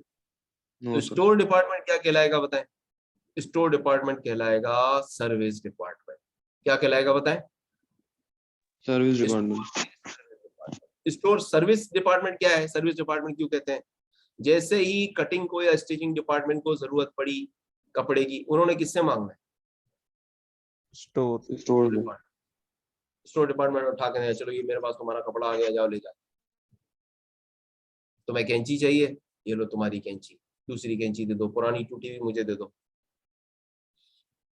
तुम्हें अगर कुछ और चाहिए, नापने की टेप चाहिए, कोई भी चीज चाहिए, तेल चाहिए, कुछ भी चाहिए, बटन चाहिए, ये चाहिए, वो चाहिए, लेसें चाहिए, कपड़े में बाज़ औक़ात लेसें भी लगाती है औरतों की, तो बहुत सारी चीजें होती हैं, ठीक है। एम्ब्रॉयडरी का धागा चाहिए, सब मेरे से ले लो, मैं दे दूंगा। ये सारी चीजें कहाँ होती हैं, स्टोर, सर्विस डिपार्टमेंट। स्टोर में होती है। स्टोर सर्विस डिपार्टमेंट है, बिल्कुल सही कहा आपने। ठीक हो गया, मतलब मेरा पॉइंट सम। प्रोडक्शन डिपार्टमेंट का काम क्या है, जो खुद प्रोडक्शन में इन्वॉल्व होता है, खुद करता है। और सर्विस डिपार्टमेंट कौन होता है, जो प्रोडक्शन डिपार्टमेंट को सपोर्ट कर रहा होता है। प्रोडक्शन डिपार्टमेंट क्या होता है, सर्विस डिपार्टमेंट क्या होता है, किसी ना किसी वे में वो प्रोडक्शन डिपार्टमेंट की खिदमत पर मामूर होता है। थोड़ी उर्दू बोलते हैं, अच्छी उर्दू, गाड़ी उर्दू, ठीक है। वो कौन है, प्रोडक्ट सर्विस डिपार्टमेंट कौन है, जो प्रोडक्शन डिपार्टमेंट की खिदमत पर मामूर है, उसकी खिदमत में लगा हुआ है। ठीक हो गया, चलो आगे बढ़ते हैं, लेट्स गो अहेड। और एक आपके पास एक और भी सर्विस डिपार्टमेंट हो सकता है, जिसको हम कहते हैं मेंटेनेंस डिपार्टमेंट। मेंटेनेंस डिपार्टमेंट का क्या काम होता है, फैक्ट्री चल रही है, अचानक से कटिंग डिपार्टमेंट की कटिंग मशीन खराब हो गई, तो वो फैक्ट्री के अंदर पहले से ही इंजीनियर्स बैठे हुए होते हैं। बहुत बड़ी फैक्ट्री होगी ना, उसमें इंजीनियर्स बैठे होंगे। उसमें ऐसा नहीं होगा कि ये हमारे घर की तरह की ये मशीन खराब हुई तो उसको उठा के लेके जाओ और किसी के पास जाके रिपेयर करवाओ, कहीं और किसी और इलाके में बैठा हुआ है, नहीं। फैक्ट्री के अंदर देन एंड देयर वहीं रिपेयरिंग या मेंटेनेंस होती है। अच्छा, इसी तरह एक और चीज होती है जिसको मेंटेनेंस कहते हैं। मेंटेनेंस ये होती है कि कुछ मशीनें जब उनको लगता है ना कि अभी काफी अरसा चल चुकी हैं, तो वो उस मशीन को रोक देते हैं और उसको चेक करते हैं कि इसका कोई पुर्जा, कोई चीज खराब तो नहीं है, जिसको हम प्रिवेंटिव मेंटेनेंस कहते हैं। उसके अंदर कोई चीज घिस गई है, कोई बेरिंग घिस गया है, कोई पट्टा घिस गया है, कोई बेल्ट लगा हुआ है, वी बेल्ट लगा हुआ है, वो घूम रहा है, वो बेल्ट घिसने लगा है, उसकी तारें निकल रही हैं, तो इससे पहले कि वो टूटे उसको क्या कर देते हैं, बदल देते हैं। कोई उसके अंदर बेरिंग खराब हो गया, आवाज कर रहा है, तो उसको बदल देते हैं। किसी जगह ग्रीस लगानी है, तेल लगाना है, उसको उसकी ऑयलिंग करनी है, लुब्रिकेशन करनी है। ये किसका काम है बताएं? ये बताएं, काम कौन कौन काम करता है? कौन सा डिपार्टमेंट करेगा? बताएं बताएं। Maintenance department. ये मेंटेनेंस डिपार्टमेंट। अब बताएं, मेंटेनेंस डिपार्टमेंट सर्विस डिपार्टमेंट है या प्रोडक्शन डिपार्टमेंट है? Service department. Service department. मैंने आपको दो सर्विस डिपार्टमेंट का फंक्शन समझा दिया। एक समझाया किसका? स्टोर का। एक समझाया किसका? मेंटेनेंस। कभी कभी एक और भी सर्विस डिपार्टमेंट होता है जो बहुत ही आसान है, जिसको हम कहते हैं कैंटीन। कैंटीन का रोल आप मुझे बताएं, कैंटीन क्या करती है अगर फैक्ट्री के अंदर कैंटीन हो तो? बताएं, कैंटीन का रोल क्या होता है? कौन बताएगा मुझे? जी। सर उससे पेट पूजा होती है। यार ये लफ्ज बड़ा गंदा है, ये नहीं बोला करो यार। मतलब ये आप मतलब इसका ये है कि जब जब बेचारे लेबर को भूख लगती है, खाना वगैरह चाय वगैरह, तो उनको कहाँ से पेश की जाती है बताएं? हम जरा मौजब तरीके से बात करें ना यार, आप सीए कर रहे हैं, इस तरह की बातें तो ना करें। ठीक है, अच्छा चले। मतलब ये कि वर्कर को जब उनका टाइम होता है, टाइम आएगा तो कहाँ से आएगी चाय? कैंटीन से आएगी। इसी तरह जब खाने का टाइम हो जाएगा, लंच टाइम हो जाएगा, या रात की शिफ्ट चल रही है, डिनर का टाइम हो जाएगा, तो कहाँ से आएगा बताएं? कैंटीन से। इसका मतलब अच्छा, अब मेरा फिर दूसरा अपोजिट सवाल सुने। क्या कैंटीन प्रोडक्शन में इन्वॉल्व है या सर्विस डिपार्टमेंट है? सर्विस डिपार्टमेंट में सर्विस। ठीक हो गया? अच्छा, बात क्लियर हुई या नहीं हुई? मैंने आपको क्या एक्सप्लेन किया? पॉइंट नंबर 1 कि जब हमें ओवरहेड्स के न्यू, वापस जाए पुरानी चीज से कनेक्ट करके दोबारा आगे बढ़ते हैं। जब हमें, अच्छा एक और बात, तो एक चीज ऐड कर दूं फिर आगे बढ़ता हूँ। मैंने आपको 3 सर्विस डिपार्टमेंट बताया, इससे ज्यादा भी कोई और भी सर्विस डिपार्टमेंट हो सकता है, लेकिन अभी मैंने सिर्फ जस्ट गेट गोइंग, हमने स्टार्ट किया है। तो स्टार्ट करने के टाइम पे हमें ये बताओ कि अभी हमने कितने सर्विस डिपार्टमेंट के फंक्शन समझे? 3। Number 1 stores, second one maintenance, third one canteen. In a question, in a typical overhead question that can be pitched before us from ICAP, definitely you are going to notice one of the three or two of the three service departments in the overhead costing question coming from ICAP. बात समझ में आई? मतलब ये है कि जब आगे जब हम पढ़ेंगे तो हमें इन प्रोडक्शन डिपार्टमेंट, देखिए प्रोडक्शन डिपार्टमेंट को तो नाम लेना बड़ा आसान है, ये प्रोडक्शन डिपार्टमेंट ए है, ये बी है, तो उस जगह ICAP कभी आपको चक्कर में पड़ेगा ही नहीं कि ये क्या काम करता है। बहुत ज्यादा ऐसा भी हो सकता है कि वो आपको नाम बताए कि ये नाम इस प्रोडक्शन डिपार्टमेंट ये होता है, ये होता है, तो फिर आपको समझना है कि भाई ये जो है ना, ये प्रोडक्शन का डिपार्टमेंट है और ये क्या है? Service department. सर्विस डिपार्टमेंट की क्लियरिटी बड़ी आसान होती है, उसके नामों से आपको पता चल जाता है कि ये सर्विस डिपार्टमेंट है, ये प्रोडक्शन में इन्वॉल्व नहीं है। तो भाई जो बाकी बचेंगे वो क्या होंगे? वो प्रोडक्शन के डिपार्टमेंट है। ठीक है, कभी कभी तो खुद कह देता है कि ये प्रोडक्शन डिपार्टमेंट ए और बी और ये सर्विस डिपार्टमेंट ए और बी, तो उस वक्त तो बड़ी जिंदगी आसान होती है। अच्छा, अब दोबारा रिलेट करते हैं। हमें चाहिए था न्यूमरेटर, क्योंकि हमें कॉस्ट पर यूनिट या कॉस्ट पर आवर निकालनी है। तो हमें क्या करना है? सवाल हमारे पास कैसे आएगा? सवाल हमारे पास ऐसे आएगा कि ये भाईजान आपको जो ये कैलकुलेशन करनी है ना, तो इसके लिए तो पहले बताओ हर डिपार्टमेंट की कॉस्ट कितनी है, हर डिपार्टमेंट की कॉस्ट कितनी है। अच्छा, अब मैंने आपके सामने डिपार्टमेंट, देखिए थोड़ा सा कॉम्प्लिकेटेड है, लेकिन जरा दिमाग लगाएंगे ना समझ में आएगा थोड़ा सा। और अभी तक मैंने आपको सवाल दिखाया नहीं है, अभी मैं सिर्फ क्या कर रहा हूँ आपको डिफरेंट, एक मैं यूं समझो मैं आपको एक हाथी एक्सप्लेन कर रहा हूँ। क्या एक्सप्लेन कर रहा हूँ? हाथी। तो पहले मैं आपको समझाऊंगा भाई इसकी ये सूंड होती है, ठीक है, एक इसके बड़े बड़े कान होते हैं, फिर मैं आपको कहूंगा इसके 2 बड़े बड़े पाँव होते हैं, एक इसका बड़ा सा पेट होता है, इसके पीछे के 2 पाँव होते हैं, इसकी एक दुम होती है। तो अभी मैं क्या कर रहा हूँ पता है? अभी मैं आपको हाथी के डिफरेंट पार्ट्स एक्सप्लेन कर रहा हूँ। टॉपिक बहुत बड़ा है, मतलब इसको देखिए, काम बहुत ही आसान है, यानी करने के लिए जाऊंगा ना तो फौरन हो जाएगा, लेकिन एक एक चीज अलग अलग पहले समझानी पड़ेगी, फिर उनको मर्ज करना पड़ेगा। तो बिल्कुल हाथी की तरह जैसे, अच्छा फिर आप जब एक दफा पूरा हाथी देख लेंगे ना, तो आपको समझ में आ जाएगा कि सर क्या समझाना चाह रहे हैं। तो अभी थोड़ी सी एम्बिग्विटी हो भी रही हो, कोई टेंशन नहीं है, कोई टेंशन नहीं है। अब आगे बढ़ते हैं। देखें, मैंने आपसे कहा 3 बात। ओवरहेड के लिए हम क्या करेंगे? Allocation, apportionment, reapportionment. ठीक है। अच्छा, अब यहाँ कुछ और बातें भी है, लेकिन वो थोड़ी एडवांस बातें तो मैं बाद में करूंगा। अब हम समझते हैं भाई एलोकेशन किसको कहते हैं। देखें, ये एक काम करता हूं मैं, अब आपको डायरेक्टली जरा 1 मिनट दीजिएगा।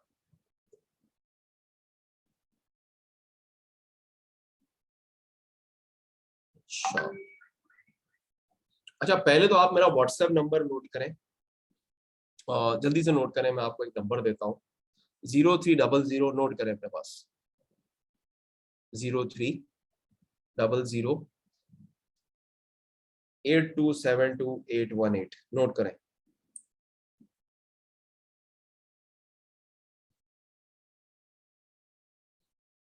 यस, नोट कर लिया? मैं चैट पे लिख दूं? बताएं, मैं लिख देता हूँ चैट पे।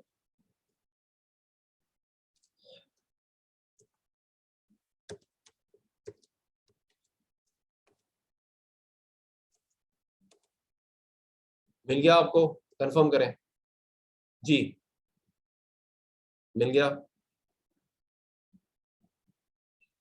अच्छा, अच्छा, अब आप ये काम करें, मुझे आप मैसेज करें व्हाट्सएप पे, मेरे चैट्स उस पे आपके नाम के साथ अपना नाम लिखिएगा, और मुझे मेरा नंबर सेव करके मुझे व्हाट्सएप पे मैसेजेस करें।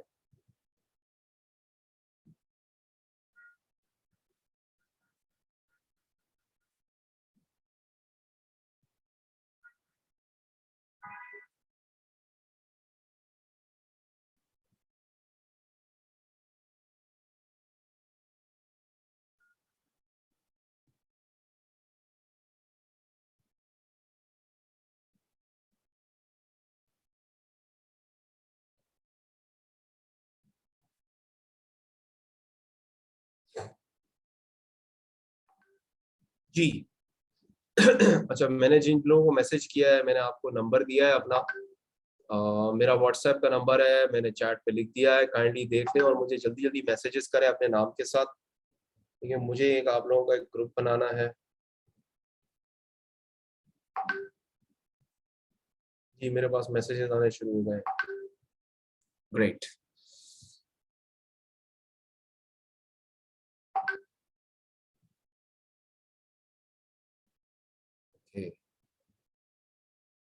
मेरे पास एक अहमद नाम का, ठीक है, जुहेर भाई आपका भी मैसेज आ गया है, मेरे पास अरसलान भाई का भी मैसेज आ गया है, एंड यस, अमीर हमजा साहब का भी मैसेज आ चुका है, एंड खुजैमा भाई का भी मैसेज आ चुका है। ग्रेट, ग्रेट, ग्रेट, चलें, बहुत अच्छा हुआ। Now what I'm going to do is that I'm going to send you a file regarding overheads, बहुत introductory file होगी। अभी मैं जस्ट आपको प्राइवेटली मैसेज पे दे देता हूँ, वो फाइल मैं आपको व्हाट्सएप कर देता हूँ।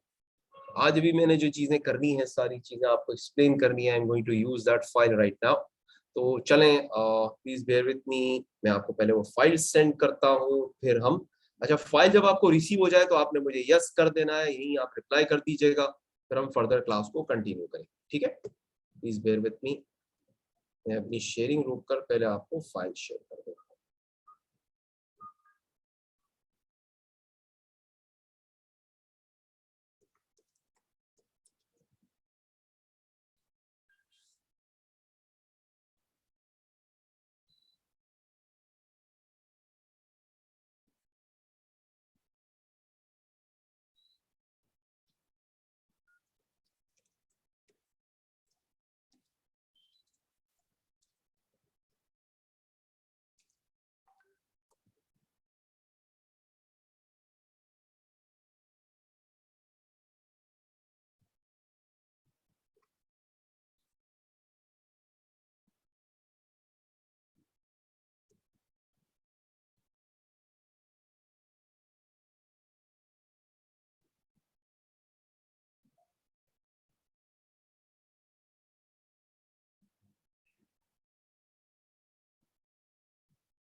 जरा 1 मिनट दीजिएगा, मैं शेयरिंग कर रहा हूँ सबके साथ, अभी एक एक करके सबको आ जाएगी।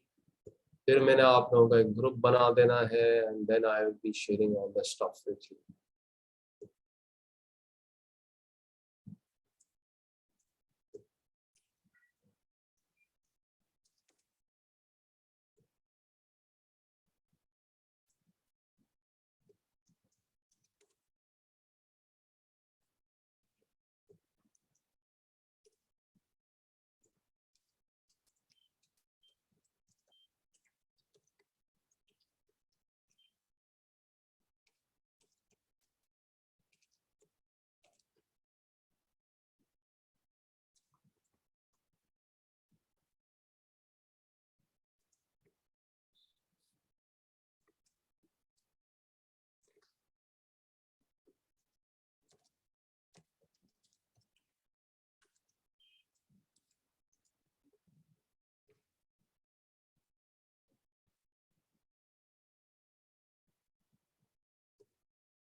जी फ्रेंड्स, आप में से सबको मिल गई या कोई रहता है, पहले ये बताएं।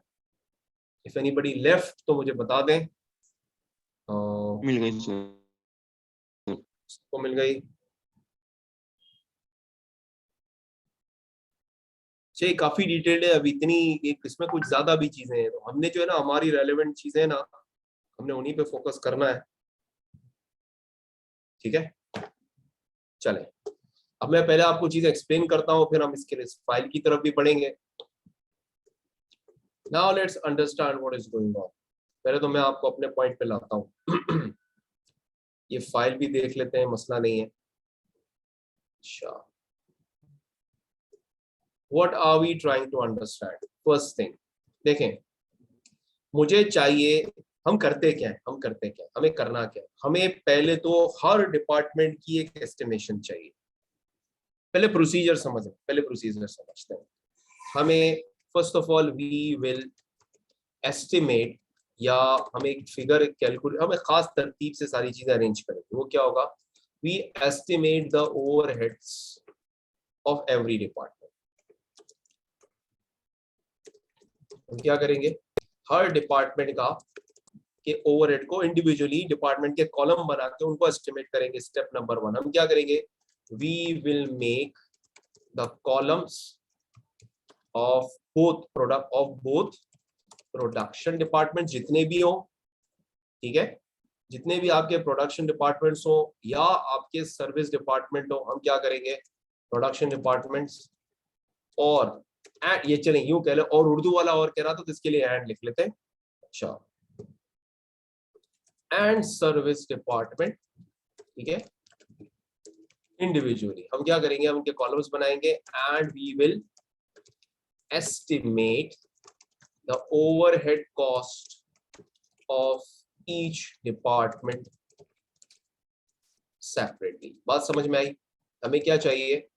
हर डिपार्टमेंट की ओवरहेड कॉस्ट चाहिए। इतनी बात समझ में आई या नहीं आई? आ गई? आया ना? इतनी बात समझ में आई या नहीं? चले, गुड। एक स्टेप आहिस्ता आहिस्ता, एक सीढ़ी पे अच्छा, हर सीढ़ी पे हर बंदा मेरे साथ 7 कदम रखेगा। इस सीढ़ी पे मेरे साथ सारे लोग आ गए, पहले ये बताएं। हाँ, वॉक थ्रू दे रहा हूँ। क्या दे रहा हूँ? Yes sir. I am giving you a walk through.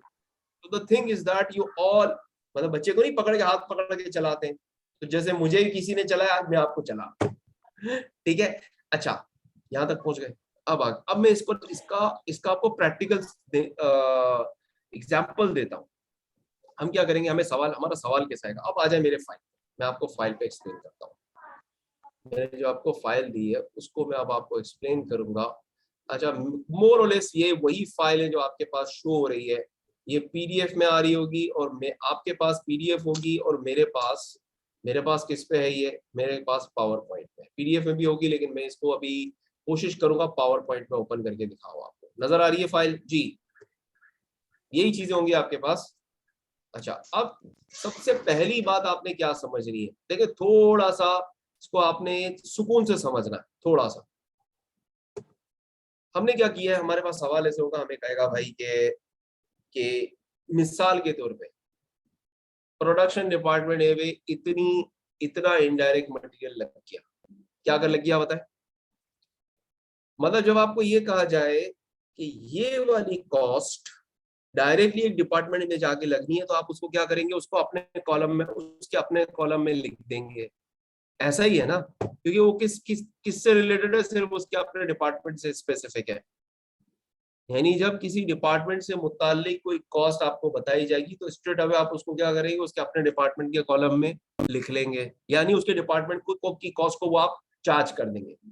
ऐसा ही है या नहीं है? मिसाल के तौर पर मुझे कहा जाए कि ये प्रोडक्ट आपके कटिंग डिपार्टमेंट में इतनी कैंचियां गई, तो क्या मैं उसको सिलाई के डिपार्टमेंट में कैंची की कॉस्ट को शामिल करूंगा? पता है कैंची नो किसके सर। किसके डिपार्टमेंट में जानी चाहिए? कटिंग डिपार्टमेंट जानी चाहिए या सिलाई के डिपार्टमेंट में उसका कोई वास्ता है? बताएं, समझाने के लिए। कटिंग बड़ा डिपार्टमेंट। कटिंग डिपार्टमेंट में। अच्छा, इसी तरह धागे की कॉस्ट क्या मैं कटिंग डिपार्टमेंट में डाल सकता हूँ? No sir. No sir. Collar की कॉस्ट, धागे की कॉस्ट, बटन की कॉस्ट, ये सारी कॉस्ट में क्या कटिंग डिपार्टमेंट में डालूंगा या क्या स्टिचिंग में नो डालूंगा? इसकी जरूरत कहाँ होती है पता है? स्टिचिंग। स्टिचिंग। सिलाई की। तो ये एग्जांपल बड़ी जबरदस्त है, इसको लेके चले। इसका मतलब क्या हुआ कि कुछ ऐसे, अब असल बात है, मिसाल तो समझ लिया, अब इससे जो हासिल करना है उसको हासिल करें।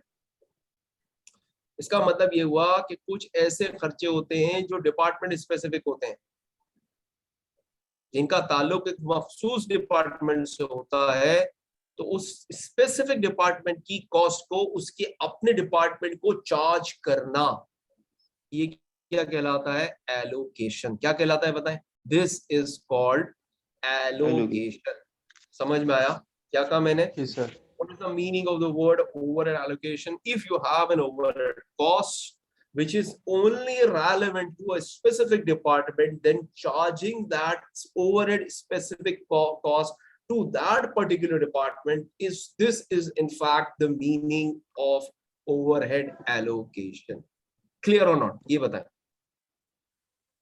क्लियर हो गया? Yes sir, yes sir. Now अच्छा, मतलब क्या हुआ? मैंने क्या कहा भाई, कुछ ऐसे खर्चे ओवरहेड के, जैसे इनडायरेक्ट मटेरियल है, इनडायरेक्ट लेबर है, जो किसी एक डिपार्टमेंट के साथ मखसूस हैं, उसको, उस खर्चों को जो किसी डिपार्टमेंट के साथ, किसी किसी किसी किसी डिपार्टमेंट से, प्रोडक्शन डिपार्टमेंट से मखसूस है, सिर्फ उसी से ताल्लुक रखते हैं, तो उसके उसकी उस डिपार्टमेंट की कॉस्ट में उनको शामिल कर देना, ये ओवरहेड की एलोकेशन कहलाता है। ठीक हो गया? इतनी बात क्लियर? क्लियर है जी सर। फ्रेंड्स? अच्छा, अब अच्छा, एलोकेशन जो है ना, जो मैंने एक्सप्लेन की है, नॉर्मली सवाल में हुई भी होगी।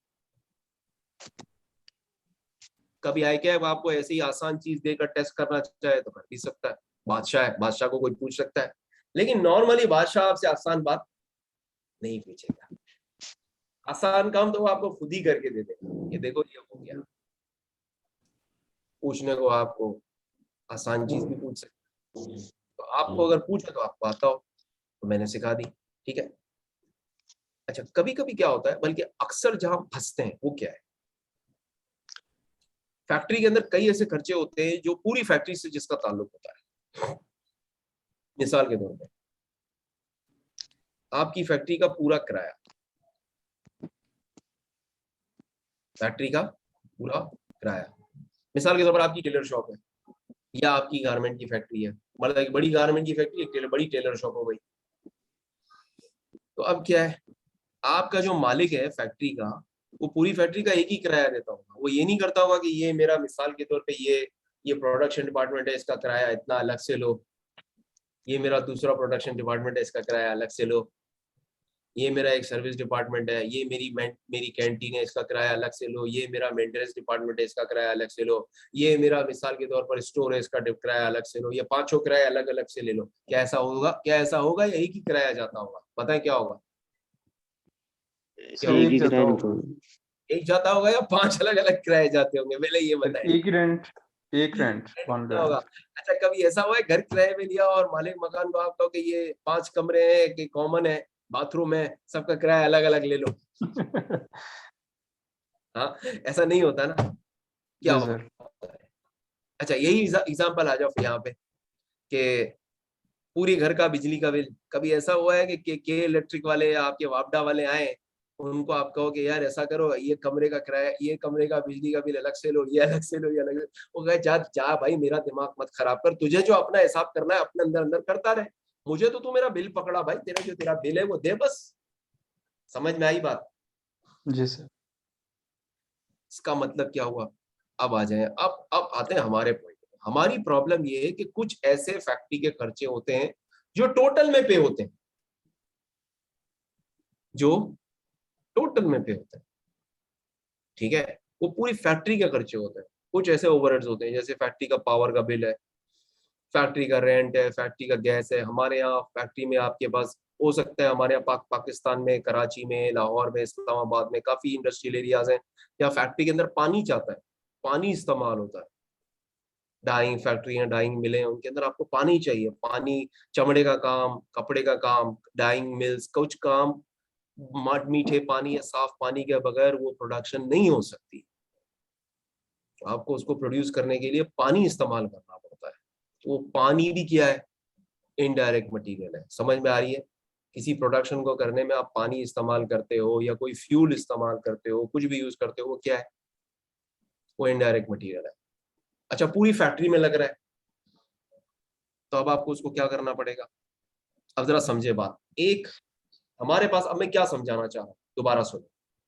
We have a lot of common expenses or common overhead costs which go to different departments. Meaning, we have factory rent. So what do we need to do is that we need to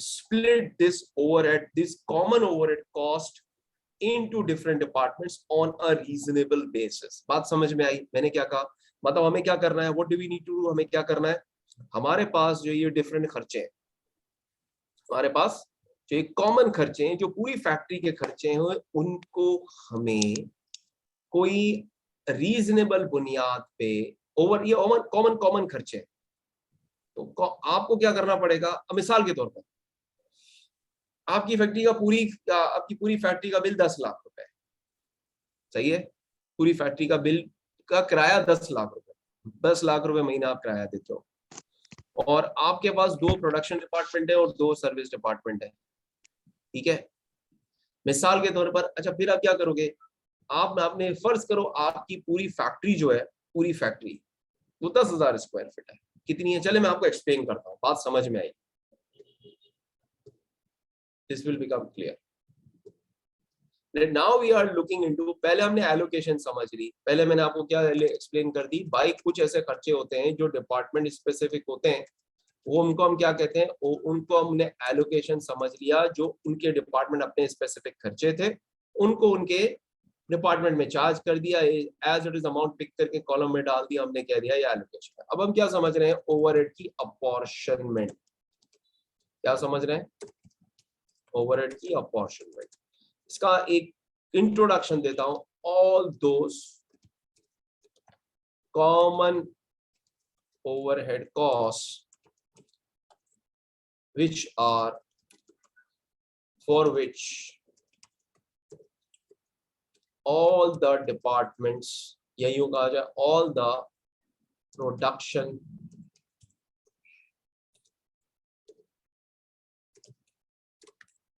and service department are taking the benefits, ठीक है। तो what do we need to do, we need, हमें क्या करना पड़ेगा, to split these costs, these common costs into the relevant department। समझ में आया या नहीं आया? मिसाल है, मिसाल देता हूं, आपकी पूरी फैक्ट्री का टोटल किराया है भाई 10 लाख, ठीक है, ये पूरी फैक्ट्री का क्या है, टोटल आपका फैक्ट्री रेंट हो गया, सही है।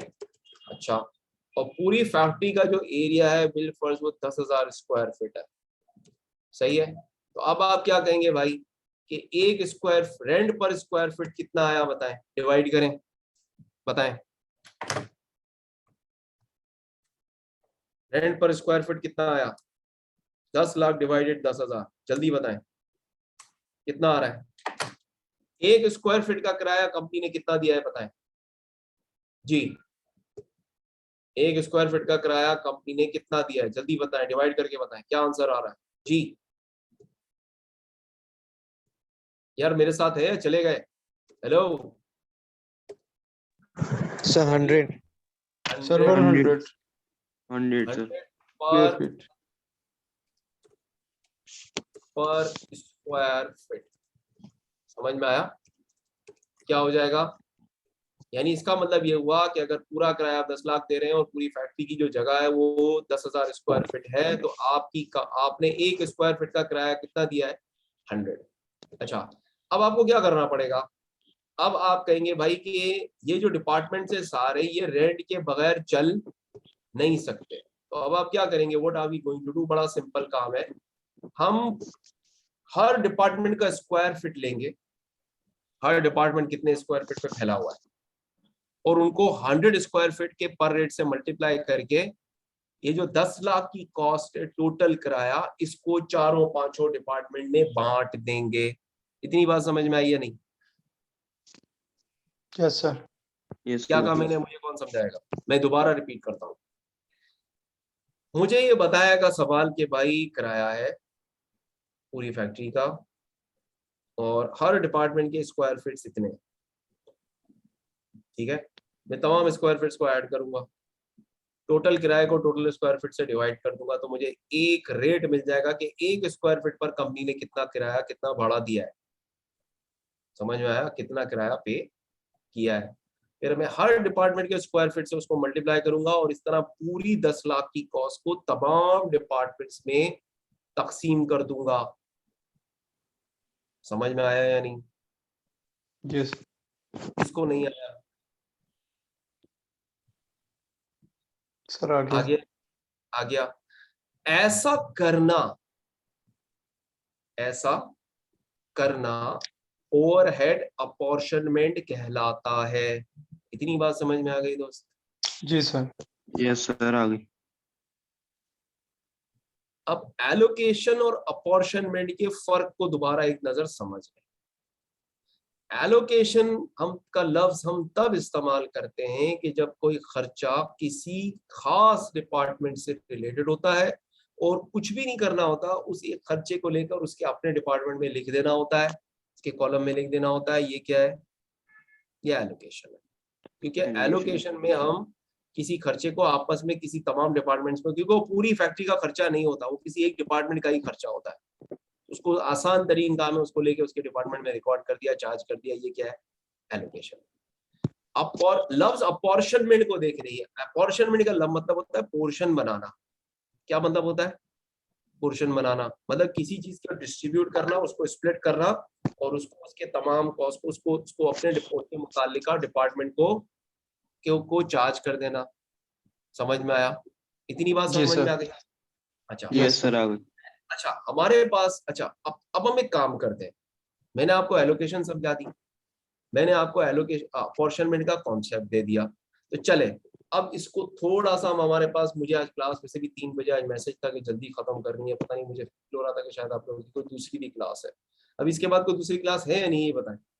यस सर एफआईआर उनकी। ग्रेट, चले तो आज हम अपॉर्शनमेंट समझ लेते हैं। आज हम अपॉर्शनमेंट पोर्शन। समझ लेते हैं, फिर रीअपॉर्शनमेंट इसको आगे इंशाल्लाह हम नेक्स्ट क्लास में लेके चलेंगे। Okay, now let's continue. पहले मैं आपको, अब मैं स्लाइड्स ओपन करता हूँ जो मैंने आपको स्लाइड्स दी है। इसमें इसका बड़ा जबरदस्त एक अलग इलस्ट्रेशन गिवन है। Definitely going to study this इंशाल्लाह। अच्छा देखें, ये मेरे पास, खैर ये तो आपकी, ये मैंने आपको बाद में देनी है, क्वेश्चंस की फाइल है पूरी आईकैप की, ओवरहेड्स की। डोंट वरी, आपको बाद में मिल जाएगी। ये मिलके हम प्रैक्टिस करेंगे इसकी इंशाल्लाह। अभी जिसकी जरूरत है वो कॉन्सेप्ट है, अभी पास पेपर का वक्त नहीं आया, ठीक है ना? तो जब उसका वक्त आएगा तो वो भी देख लेंगे। Okay, now let's begin understand the concept. देखें, मैंने आपको यहाँ लिख दिया है, what is the allocation. Allocation is the process by which the whole cost items are charged direct to a cost unit or a cost center. cost center जो है ना, हमारा कॉस्टिंग में डिपार्टमेंट का दूसरा नाम। हम कॉस्ट सेंटर को, यस कॉस्ट सेंटर किसको, मतलब डिपार्टमेंट को हमारी जबान में क्या कहते हैं? What do we call it? Cost centre. समझ में आया? अच्छा, कॉस्ट सेंटर क्या हो सकता है? प्रोडक्शन कॉस्ट सेंटर भी हो सकता है और सर्विस कॉस्ट सेंटर भी हो सकता है। क्लियर और नॉट, ये बताएं। वही बात है, डिपार्टमेंट को हमने नाम बदल दिया, हमने कहा ये कॉस्ट सेंटर। अभी कॉस्ट सेंटर का कॉन्सेप्ट मैं आपको बाद में दूंगा, लेकिन अभी इतना काफी है। अभी इतना काफी है कि डिपार्टमेंट को हमने यहाँ क्या नाम रखा हुआ है, हम उसको कह रहे हैं कॉस्ट सेंटर। आम जबान में डिपार्टमेंट, कॉस्टिंग की जबान में कॉस्ट सेंटर। ठीक हो गया? क्लियर? Yes sir. आगे बढ़ते हैं। अब देखें, लेट्स अंडरस्टैंड दिस नाउ। अल्लाह करे सही फाइल खुल जाए। एलोकेशन को कहा भाई आपने, कॉस्ट सेंटर्स में B one of the following types: a production department to which production overheads are charged. You have a production area service department to which production overheads are charged. Now let's understand the allocation by the following example. बच्चों जैसा सवाल है बिल्कुल, एक मैंने illustration include की है। मैं कह रहा हूँ भाई wages of the foreman of the department है, ये indirect labor cost है। ये cost foreman, supervisor का alternative नाम क्या होता है? foreman। समझ में आया? foreman किसको कहते हैं बताएं? आपकी फैक्ट्री का जो सुपरवाइजर या डिपार्टमेंट का सुपरवाइजर है, उसका दूसरा नाम हमारे पास कॉस्टिंग में क्या होता है? पता है क्या होता है? फोरमैन। तो आपने फोरमैन को कौन से डिपार्टमेंट को दिया है? डिपार्टमेंट ए को। तो क्या इसको मैं बाकी डिपार्टमेंट बी या मेंटेनेंस या स्टोर में शामिल करूंगा? No sir. तो ये क्या होगी? ये वाली जो 200 की कॉस्ट है, ये एलोकेट होगी कौन से डिपार्टमेंट को? बताएं, कौन से कॉस्ट सेंटर को? समझ में आया? यस और no? Yes sir. Yes sir. Yes. Now what about the wages of foreman of department B? क्या इसको मैं डिपार्टमेंट ए को चार्ज कर सकता हूँ? No No, sir. sir. इसको मैं किसको एलोकेट करूंगा? B डिपार्टमेंट center बी को, को। sir. Department B को. Great. Now what about the indirect material consumed in department A? Or can I charge this to department B? No, sir. So this means that this must only be allocated again to department A. Now what about maintenance in charge, wages of maintenance in charge of maintenance in charge किसका? Maintenance in charge मतलब maintenance आपके पास क्या है? Service department है. देखिए क्या रहा है? The company has 2 production cost centers, department A and department E has 2 service cost centers, maintenance and stores. तो अब बताएं wages stores in charge जो stores in charge है 150, क्या मैं इसको maintenance को चार्ज कर सकता हूँ? No sir. No, sir. What about maintenance charge की wages, इसको मैं स्टोरेज चार्ज को चार्ज करता हूँ या डिपार्टमेंट या डिपार्टमेंट बी को चार्ज कर सकता हूँ? No No, sir. sir. नहीं कर सकता. इसका मतलब क्या? एलोकेशन का गोल्डन रूल ये होता है कि जिस डिपार्टमेंट की कॉस्ट होती है, देखें बारी बारी करते हैं. वेजेस ऑफ डिपार्टमेंट है, आपने डिपार्टमेंट ए को चार्ज कर दिया. वेजेस ऑफ डिपार्टमेंट बी, आपने डिपार्टमेंट बी को चार्ज कर दिया. वेजेस ऑफ डिपार्टमेंट ये मेंटेन मटेरियल से डिपार्टमेंट है, अगेन ये किस डिपार्टमेंट में जाएगा? किससे? जिस डिपार्टमेंट से रिलेटेड है वो अपने डिपार्टमेंट को चार्ज हो जाएगा. क्लियर और not clear? Yes, sir. Okay. Yes, sir. Now what about the rest? Now आपके पास wages of maintenance in charge है, वो किसको चार्ज हो गई भाई? वो चार्ज हो गई आपकी मेंटेनेंस की. आपने Maintenance. चार्ज कर दिया. इसी Maintenance. तरह आपके पास स्टोर्स की कॉस्ट आएगी, वो आपने किसको चार्ज कर दी? स्टोर्स को चार्ज कर दी. तो ये Stores. क्या हो गई भाई? ये हमारी पूरी क्या कंप्लीट हो गई? फाइनल आपको तमाम डिपार्टमेंट की एलोकेटेड कॉस्ट एलोकेशन। या तमाम कॉस्ट सेंटर्स की एलोकेटेड कॉस्ट मिल गई. और ये इस तरह हमने क्या सीख ली? हमने ओवरहेड की एलोकेशन सीख ली. समझ में आया या नहीं? यस जी सर। सर, आगे। आ गया. आ गया समझ में? अच्छा, यस सर। अब देखिए मेरे पास हो गए 2:57 और अब अगर मैं मजीद गया तो टाइम बहुत लग जाएगा और क्वेश्चन सारी मेहनत बर्बाद हो जाएगी. मतलब मैं अभी अगर आपको अपॉर्चनमेंट समझाने गया, अपॉर्चनमेंट को, अच्छा अब हम क्या करेंगे इंशाल्लाह, हमारी थर्सडे की क्लास को यहीं से स्टार्ट करेंगे, यही example. Next slide. And we are going to continue. We are going to now properly see how apportionment is done. Okay? Any problem? Okay, sir. If you have any questions, please do ask me any questions if you have. Or otherwise, definitely, अब मैं आपको I need to end the class, so I will say okay. Thank you very much. If you have any questions, the floor is yours. You can ask now. Yes. No, sir. No sir, all clear. Thank you. So nice of you. अपना ख्याल रखिएगा. And looking forward for your class for the class in at Thursday. ठीक है? अस्सलाम वालेकुम. Okay, sir. Okay. Walaikum Allah Hafiz. Assalam.